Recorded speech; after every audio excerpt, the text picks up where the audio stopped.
All right, isn't there another kind of symmetry, like odd symmetry? So we're going to hit another example here, and before we do, I want you to think about, oh, there's a duplication? What the heck happened there? Um, that's evidence of me recording this video twice. Anyway, so on example 15, we've got sine of 3x. And notice that our limits of integration are also, they're also symmetric to the y-axis. But sine as a function, remember the graph of sine, what happens with the sine function? It goes through the origin, so you have something that's like that. So what's going to happen here with the area? Let's see. Let's see, shall we? Maybe you already know, but I'm going to do the calculus anyway as a calculus teacher. This one needs u substitution because you have a 3x inside of there. So I'm going to go u being equal to 3x. Our du is equal to 3 dx. Yeah, I don't have a 3, so let's fix the 3. 3, 1/3. That was the multiplication symbol. Kind of got lost. All right, anyway, and then since we do have a definite integral, we do have to change our bounds of integration thusly using this u equation here. So let's do the top one first. U of pi over 3, 3 times pi over 3 is just equal to pi. Do the bottom one. U of negative pi over 3. I think I know what this one is without actually writing it down. Negative pi. All right, so we're going to use that. Rewrite our integral as 1/3 definite integral from now negative pi to pi.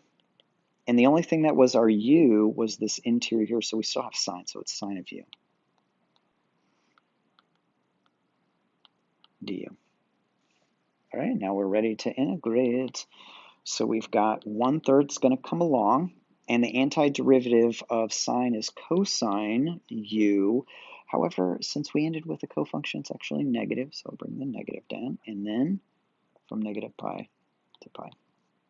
When I go to use the fundamental theorem of calculus, I'm going to leave the negative 1/3 on the outside of this, and then just evaluate the pi's inside of the cosine. So cosine of pi, the top one, minus the cosine of negative pi, the bottom one. Bring this guy down. What's the cosine of pi? Do you need a unit circle here? We're talking about this coordinate over here. The x coordinate there is a -1. So I've got a -1 minus, but that's if we're going positive pi radians. But if I go negative pi radians, it doesn't matter. I end up in the same spot. It's also equal to a -1. And if I have a -1 minus a -1, -1 minus a -1, the negatives here are going to cancel, double negative action, and I get a whole bunch of nothing here. 0 times -1/3. Wow, that's a lot of work in order to get 0. But did you anticipate that? Right, so here's my generic little graph up here of this sine function over some sort of interval. Whatever area I have down here is signed as negative, and it's the exact same amount as what's up top, which is signed as positive, and then those two pieces annihilate each other. It's like antimatter and matter, right? So here, let's summarize this stuff. Boom, ba-doomp, ba-doomp, right here for symmetry. We have two kinds of symmetry. We have our even, we have our odd symmetry. We have translational symmetry, but we're not going to tackle that as far as an aid to integration. So our algebraic tests are, if I plug in a negative x, I get the original function back. It's like, oh, it doesn't matter. Positive and negative gives you the same exact value. But for odd symmetry, if you plug in a negative, you get the exact opposite of what you would have gotten if you stuck in a positive. All right, so here are our symmetry rules for integration for even and odd functions. And notice that your function has to be integrable on closed interval from -a to a. So our limits of integration need to be symmetric to the y-axis. If it's not, then you're not going to be using these rules, right?